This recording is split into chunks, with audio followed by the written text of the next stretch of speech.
అసలు వాళ్ళు బంకచర్ల గోదావరి, బంకచర్ల వాళ్ళు కడతామని అడిగితే కదా మేము ఆపమని చెప్పడానికి.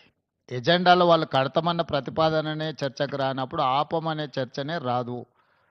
ఉన్న అన్ని సమస్యల్ని కృష్ణా నది మీద, గోదావరి నది మీద ఉమ్మడి రాష్ట్రాలకు ఉన్న సమస్యల్ని చర్చించడానికి, సమస్యల్ని గుర్తించడానికి అధికారులు, ఇంజనీర్లతో ఒక కమిటీ ఏర్పాటు చేసి ఆ కమిటీలో చర్చించిన తర్వాత మిగతా అంశాలు ముఖ్యమంత్రుల స్థాయిలో చర్చించుకోవాలని నిర్ణయం తీసుకున్నాము.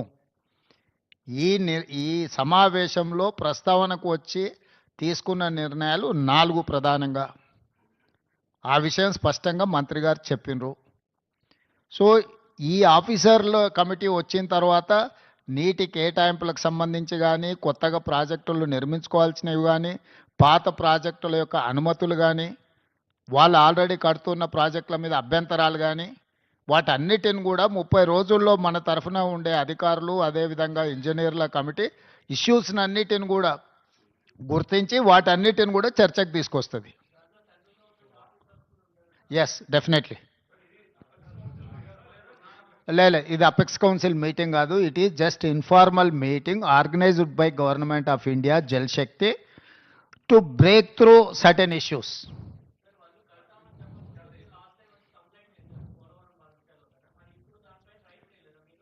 ఇప్పుడు ఆల్రెడీ ఆ కంప్లైంట్ చేసినాం, ఆ ఫిర్యాదు ఉంది. ఆ ఫిర్యాదుల మీద పోలవరం ప్రాజెక్ట్ అథారిటీ కానీ, లేకపోతే సిడబ్ల్యూసి కానీ, లేకపోతే గోదావరి రివర్ మేనేజ్మెంట్ బోర్డు కానీ ఆల్రెడీ ఏమేమైతే మా ఫిర్యాదుల మీద అభ్యంతరాలు చెప్పాలనో పూర్తి స్థాయిలో అభ్యంతరాలు చెప్పినాయి.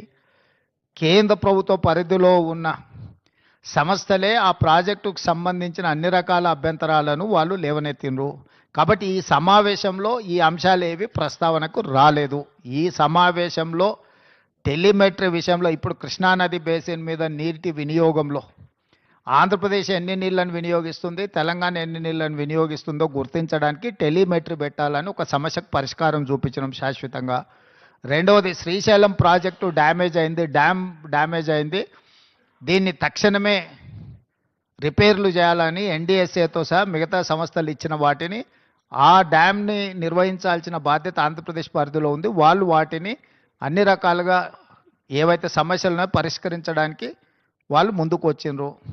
Godavari river management board, Krishna river management board ఆంధ్రప్రదేశ్లో ఒకటి, తెలంగాణలో ఒకటి ఉండాలని పునర్విభజన చట్టంలో ఉంది.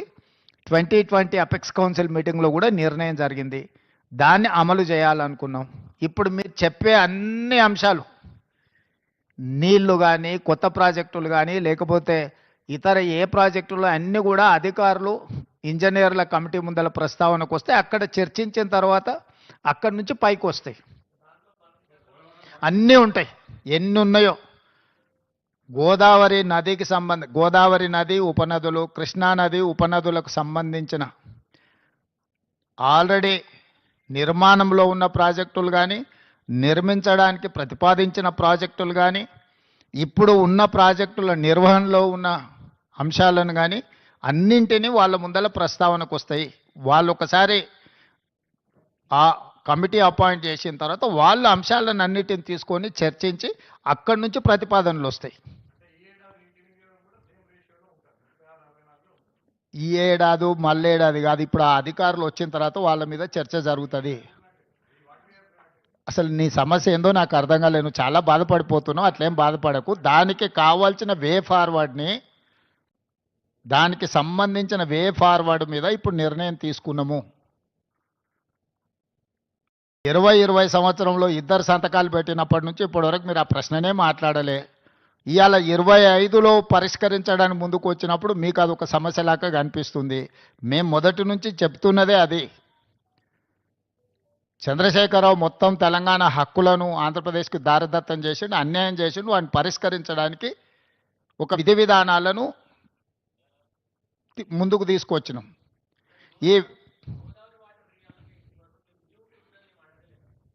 అసలు ఏ విషయం, ఈ 4 అంశాలు మాత్రమే ప్రస్తావనకు వచ్చినాయి. 4 అంశాల మీద నిర్ణయం తీసుకున్నాం. మిగతా అన్ని అధికారుల కమిటీ నిర్ణయించిన తర్వాత అక్కడ ఇవన్నీ మీరు చెప్పే విషయాలు, లేవనెత్తుతున్న విషయాలన్నీ అక్కడ ప్రస్తావిస్తాం.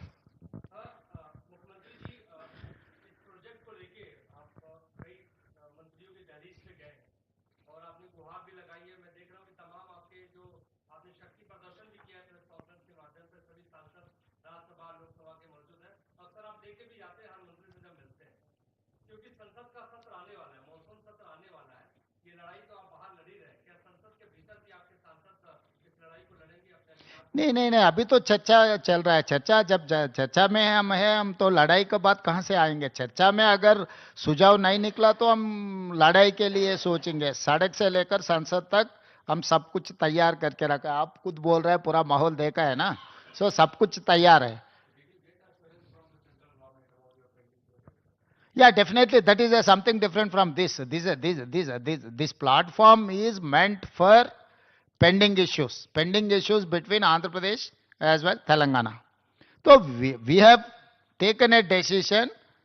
We have evolved one mechanism to identify issues. Then we will take a decision on those issues.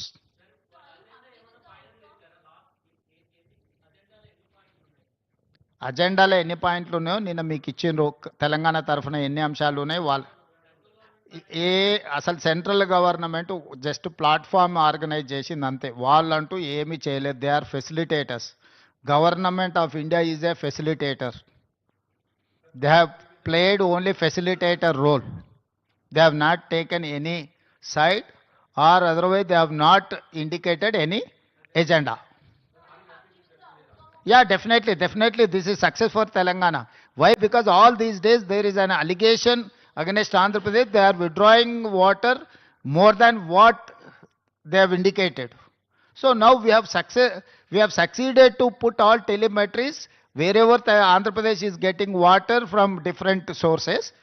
Now they have agreed to put in a telemetry. That is point number one, our success. Point number two, they have agreed to repair and restore Srisailam Dam. Why? Because it's a combined project. It's a twin sharing project. They have to maintain that Srisailam. Now they have agreed to repair and restore that project also. That is also one success story.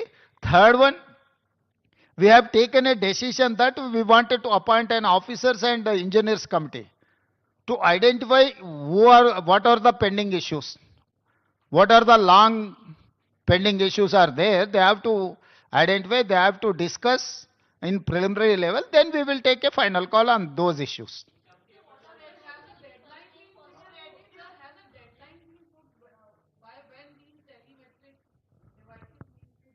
Yes, we have decided to